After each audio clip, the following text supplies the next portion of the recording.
भारत जब चाहे चीन की अकड़ को ढीली कर सकता है। भारत चाहे तो चीन दाने दाने को मोहताज हो सकता है। दरअसल चीन में चावल की सप्लाई कम हो जाने की वजह से उसे किल्लतों का सामना करना पड़ रहा है, क्योंकि चीन दुनिया का सबसे बड़ा चावल आयातक देश है और भारत चावल का सबसे बड़ा निर्यातक देश है।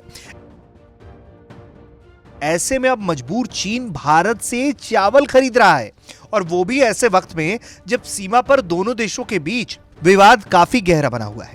लेकिन फिर भी 30 सालों में पहली बार चीन भारत से चावल खरीद रहा है। साथ ही जो चावल भारत चीन को दे रहा है उस पर काफी डिस्काउंट भी मिल रहा है। चीन सालाना करीबन 40 लाख टन चावल का आयात करता है। हालांकि वो पिछले कुछ सालों से भारत से चावल खरीदने से परहेज करता रहा है। दोनों देशों के बीच सीमा युद्ध के बाद से राजनीतिक तनाव तो है ही, साथ ही भारत लगातार चीनी ऐप्स को प्रतिबंधित कर रहा है। पिछले हफ्ते ही भारत ने 43 चीनी ऐप्स पर प्रतिबंध लगाए।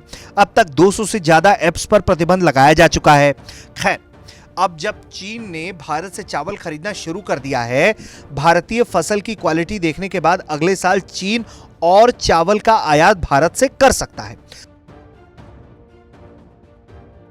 भारतीय कारोबारियों ने कहा है कि दिसंबर से फरवरी के दौरान 1 लाख टन टुकड़े चावल का निर्यात करने का एग्रीमेंट किया गया है। यह एग्रीमेंट $300 प्रति टन के हिसाब से किया गया है। चीन के परंपरागत सप्लायर्स जैसे थाईलैंड, वियतनाम, म्यांमार और पाकिस्तान के पास चावल का निर्यात करने के लिए सीमित सरप्लस है। यही कारण है कि अब चीन को भारत का सहारा लेना पड़ा है।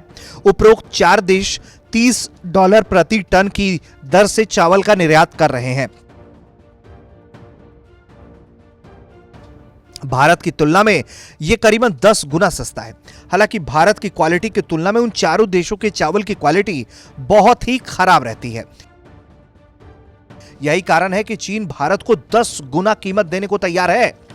अगर चीन लगातार आयात करता है तो इससे भारतीय चावल की मांग और भी ज्यादा दुनिया भर में बढ़ सकती है। गौरतलब है कि इस महामारी के दौरान भारत से चावल के निर्यात में 70% की बढ़ोतरी हुई है। इस बढ़ोतरी के साथ चालू वित्त वर्ष की पिछली छमाही में 75 लाख टन चावल का निर्यात हुआ।